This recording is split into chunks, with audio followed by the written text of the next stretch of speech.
almost had a little situation there, folks. Mister almost took a tumble. We have wires everywhere because, as I said, I'm quadruple casting. Here I am back in the picture, taking a quick break. We're going to be hopefully getting Mr. Football on in just a second. Take a little swig of water here, and we're going to be back in the middle of it right here in WIGO AM 1570 Atlanta's Incredible Radio, Real Talk Sports Show.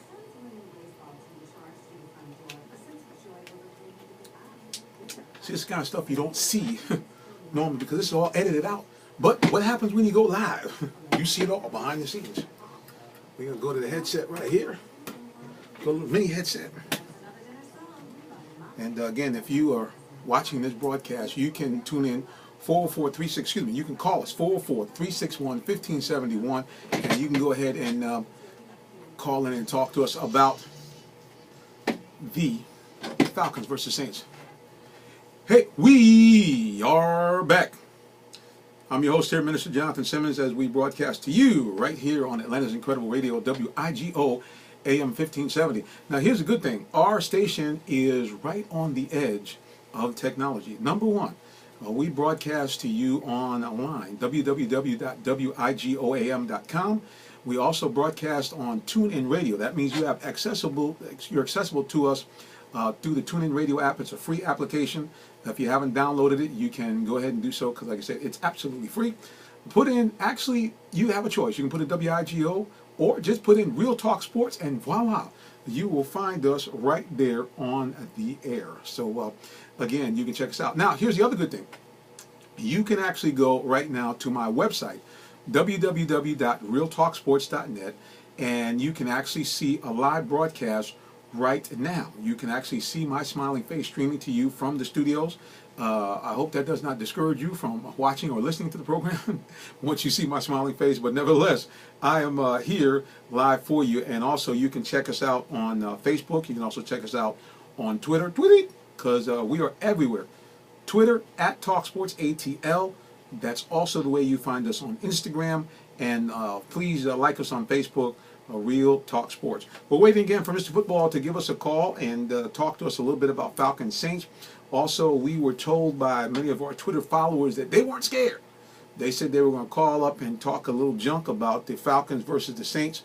We got a lot of guys out there that are going to bring it, so hopefully they will join us and they did not get cold feet while we were on the air. Question I also have for you, listeners. Who do you think is the biggest sports rivalry? Now, down here, everybody gets very amped up about the Falcons against the Saints. The way people are talking about this game, as I mentioned earlier, you would think that it is the, Super Bowl 54. But there's some other great rivals out there. What do you think? Georgia versus Georgia Tech. How about the Chicago Bears against the Green Bay Packers, as I mentioned earlier? Patriots and Jets. That's kind of a new one here. It's kind of developed in the last 5 or 10 years or so. What do you think about that rivalry? Who is your top rivalry in pro football? Or do you have someone else? Maybe you have somebody in college football. Give us a call, 404-361-1571, and let us know what you think. Well, let's just go ahead and move into a little bit of college football. What we have seen here in the first week of college football has been both stunning and electrifying in terms of the first week of the season. Johnny Who was the cry across the college football nation as Kenny Hill came in here and electrified everybody with his staggering performance, actually breaking every record in terms of a one-game performance that even Johnny Football had, amassing over 500 yards in the air as South Carolina destroyed.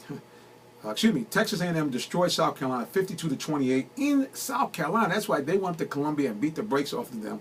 So Texas A&M immediately making a statement that they might be a more than formidable competitor for Alabama in the Western Division. And as you remember, it was just 2 years ago that Johnny Football knocked off Alabama in their first entry into the SEC. So looks like they haven't missed a beat at all. And it looks like Kenny is now, they don't call him Kenny Football, they call him Kenny Thrill. It looks like he is the new big gun in town again, throwing for over 500 yards on a big-time victory of Texas A&M over South Carolina. Right here in our backyard, Georgia Tech was as expected. They knocked off a football subdivision school in Wofford. It took them a little bit to kind of get some traction. Wofford runs the same type of offense that they run, that kind of triple option. gave Tech a little bit of a problem. But interestingly enough, Tech's quarterback, 11 of 15, 282 yards. I'm going to tell you, if Tech can find a way to pass the ball, and this is what I'm thinking, if they can just get about 150 to 175 yards in the air each game, you know, maybe we've been asleep on Georgia Tech. You know, maybe we sold them too short. Maybe we have thrown Coach Johnson under the bus one too many times. There's no question if the Yellow Jackets, again, can get anywhere near that type of performance in the air consistently during the season, they can be a force to be reckoned with, because that triple option offense is one that most teams don't see. So consequently, it's difficult when you play them because you only play a team like that maybe once a year. So a lot of times Georgia Tech can sneak up on you. I think maybe that's why sometimes they have a problem in bowl games, because teams have a while to scheme for that. And again, when you have time, it's maybe a little bit more, it's not as difficult to shut that down. But again, I think if Georgia Tech can get any type of passing offense, they are going to be maybe a surprise sleeper pick in the Coastal Division. Well, of course, up the road in Athens, it does appear that Mr. Rick is absolutely standing by his statement that he made in the preseason when they took the great bus tour that they do every year with UGA. They go around the state. He said he was a girly man. And as we saw by the performance on Saturday, we can see why. Young Mr. Todd Gurley had one of the great games in Georgia history, amassing almost 300 yards in total offense, including a spectacular 100-yard kickoff return as Georgia took care of Clemson at home and have started their road to a possible berth in the national championship finals. Now, everybody would say to me, Minister, you're getting a little bit too amped up about Georgia. It's one game. I'm not. But what I am saying is that I've always been a believer from the first time I saw the young man that if, in fact, Mark Richt would give Todd Gurley the ball and give him the ball often, that Georgia had a more than legitimate shot to be able to be a contender for the national title. Especially now that you have this 4-game playoff, that means they don't necessarily have to be undefeated. And it really means that a second SEC team has a shot, even if they don't even play in the SEC championship game. And you say, well, how can that be? Well, let me give you a scenario. What if you have a situation where Alabama goes undefeated, except they lose a squeaker to Texas A&M, okay? And Georgia goes ahead and beats Texas A&M, who now has 1 or 2 losses. There's a possibility that A&M, Georgia, or Georgia and Alabama might end up in that 14 playoff. So again, lots of excitement here with Todd Gurley. We do want to give you some kind of balance and understand that Georgia, unfortunately, has done this before. They've gotten everybody very, very excited. If you remember a few years ago when they had that very powerful team with, with Noshawn Moreno and Stratford, they came in ranked #1. They were on the cover of Sports Illustrated, and they promptly went out and laid an egg in their first game and lost, and they never looked back. We know a couple of years ago they once again had an opportunity to go ahead and play LSU in the SEC championship. And again, an ill-fated loss to a Tennessee team they should have beat all day ended up keeping them out of the SEC championship game and out of any chance for the national title. So hopefully Georgia will not have a repeat of that this time. Hopefully and prayerfully they'll be able to, really impact and stay tight. Well, I think we have a caller on the line here. I believe it's our main man who talks about football. Mr. Football might be on the line. Let's take a check here with our engineer. Survey says, Mr. Football, are you there? I'm doing good, fantastic, sir. Here's what I'm going to do. I'm going to see if Miss Venus, I get kind of excited about this. See if we got a little NFL music in there and our little bailiwick. I think we got the NFL theme songs in there. See if we got anything that we can go ahead and play right here before we talk a little bit about the Falcons and the Saints. And for those of you listening out there, those in Twitter sphere, remember, phone number is 404-361-1571. You're listening to Real Talk Sports Shows. We broadcast to you right here on WIGO M1570, Atlanta's Incredible Radio. And here we go.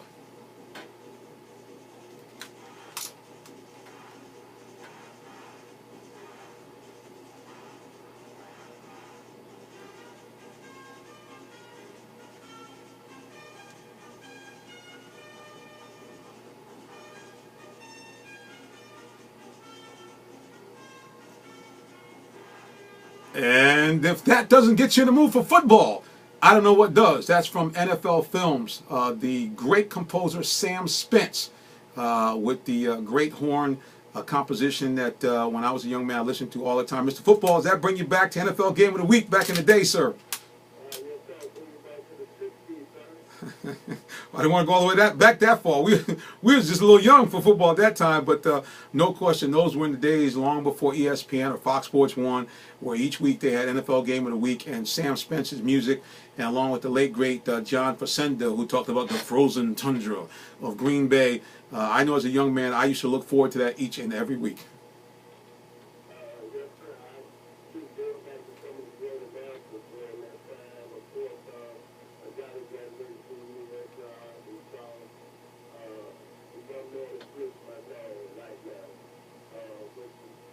We're talking about, oh, but listen, Pat Summerall, that's right. That was one of the great tandems of all time. Tom Brookshire.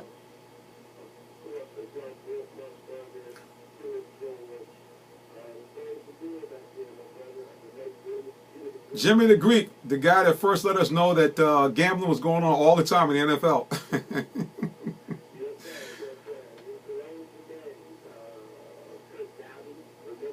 Absolutely. Played on, of course, we remember him from the very first group of Super Bowls, and of course broadcasting when I was just a young man, the famous Super Bowl III where Joe Namath said, I guarantee a win over an 18-point favorite Colts, and he went in and along with the Jets defense shut them down 16-7.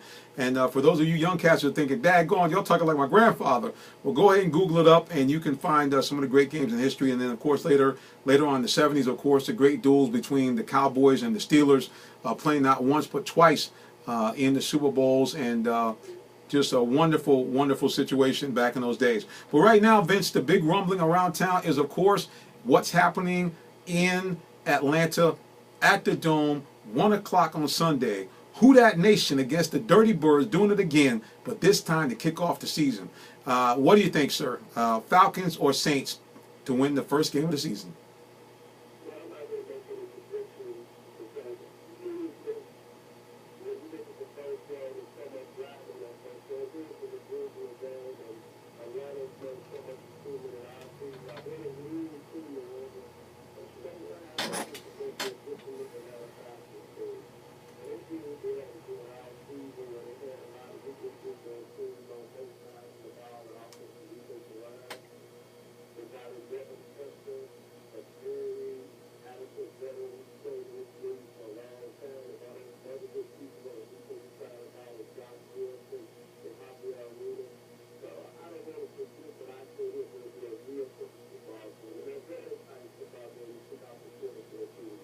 Well, that is the trademark, of course, of the Atlanta and Saints showdowns each and every year. It almost doesn't matter what the team's records are. A rivalry game, of course, will do that for you.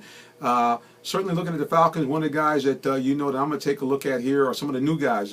One of my favorites, saw him at camp when the Hard Knocks first took off and started filming. That was, of course, a guy from out of Florida State. I think I like him so much because it reminds me of one of his predecessors, a young man that really began to start the move towards outstanding football here in Atlanta. And he is now, of course, one of the minority owners of the Falcons. I'm talking about Warrick Dunn. Devontae Freeman is a guy that I think is going to have a big impact on Atlanta's offense this year, along with Antoine Smith and, of course, Jacquez. Excuse me. Of course, the quiz. And I think really, Vince, the whole thing with Atlanta, when I looked at them, I think the biggest thing is if they can go to a wide open offense, spread it out, bring the little backs in, and really kind of leave Steven Jackson for maybe the short yardage situations instead of trying to make him the feature back that he was in days gone by.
Well, I tell you, one of the things I look at with the Falcons that I think has probably disappointed me the most is, and don't be wrong, as certainly as a preacher, I'm not trying to say you want to bring in a bunch of bad boys on your team, guys that are bad behaviors. But one of the things that I talk about, I'm going to talk about more about this in the blog, is that the Falcons have seemed to, over the last few years, consistently take away that kind of edgy guy, that tough guy off the team. I know everybody keeps talking about this whole toughness issue, but let's take a look at their history in terms of what they've done with guys who perform really great on the field, but maybe have been, I don't know, maybe a little rough around the edges. Let's take a look. You had an outstanding guy here that was, to me, one of the best middle linebackers the Falcons have had in some years.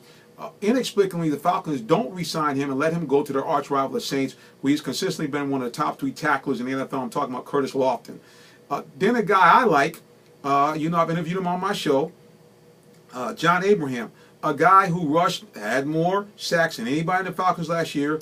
Again, I know John can be a little, and John, I love you, brother, but you can kind of burn both ends of the candle during the offseason. But here's a guy that loved the Falcons, talked about that so much, and again, they let him go.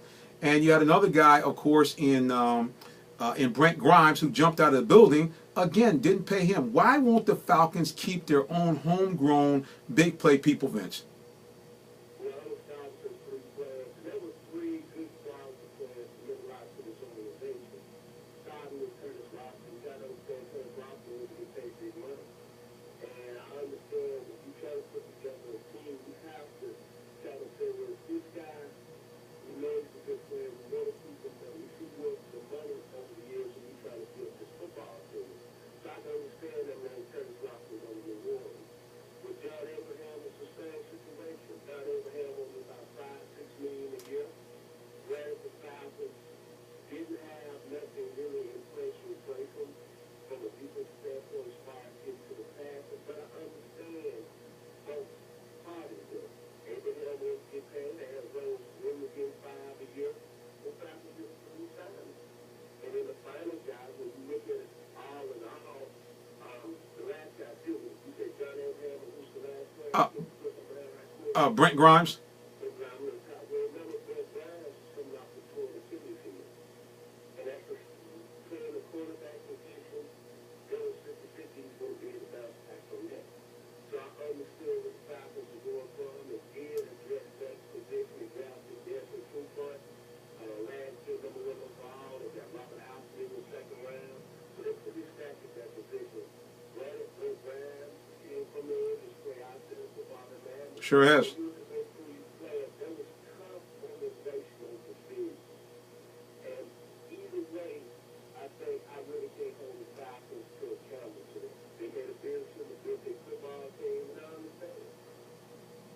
Well, like I said, I'm a little disappointed, I guess maybe because I like the guys, I like the excitement that they brought, and they were big play guys. And that's really what I don't see anymore with the Falcons. When they had that run where they were consistently amongst the best teams in the league, that was the one thing that their defense would do. It would bend, but it would make the big play when absolutely needed.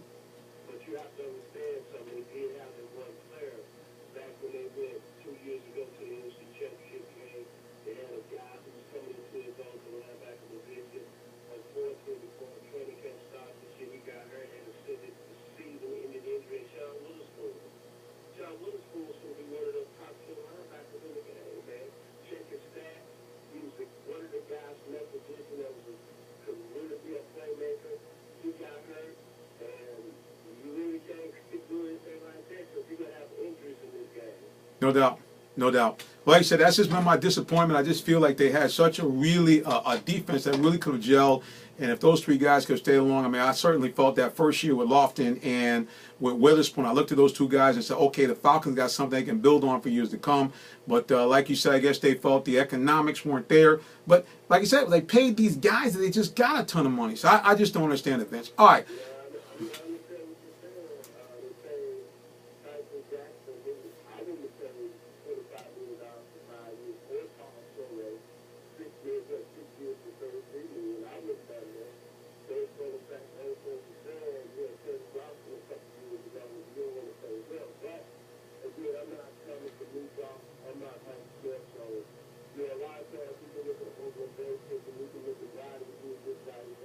But at the end of the day, they dragged the name Oh, there's no doubt. Well, now let's switch over here because we know we got some people that a lot of that's the thing. The funny thing about being here in Atlanta, the number of Northern transplants that are now here.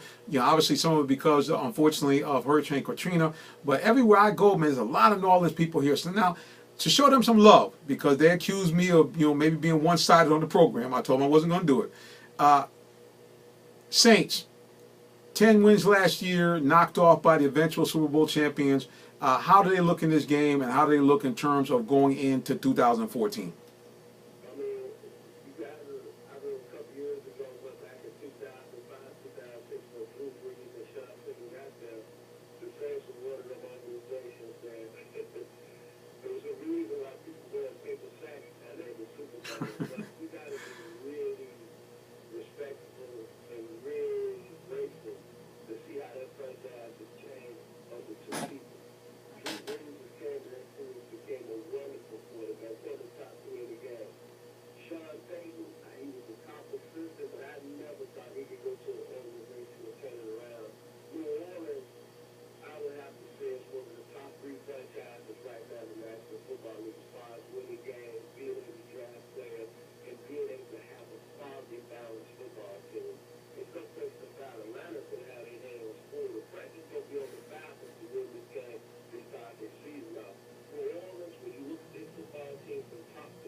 Well, Mr. Gillette is very excited. Obviously, signed a big contract with the Saints. Everybody's showing him some love. They had a big, I actually want to call it welcome party for him. There's a little talk, there's a little buzz about him and Rihanna going on right now. So I guess life is good for Mr. Gillette.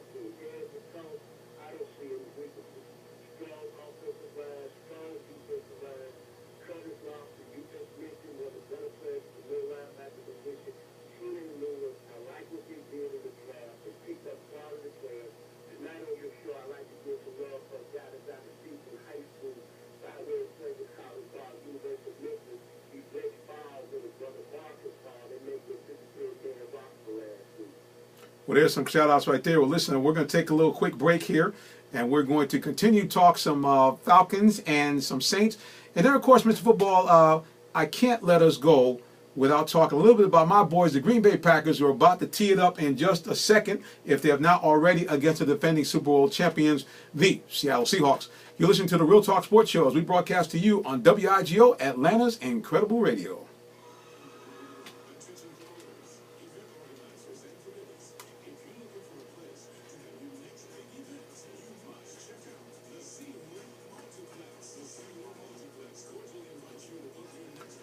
Taking a little break here.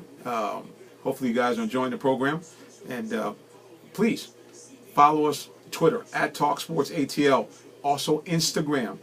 Remember, if you got some good things going on in the world of sports, you got a outstanding high school player, student athlete, you have an outstanding coach, even a parent, somebody's in a job involved in the world of sports, give us a call, 678-410-9833, or check us out on Twitter, Instagram, at TalkSportsATL.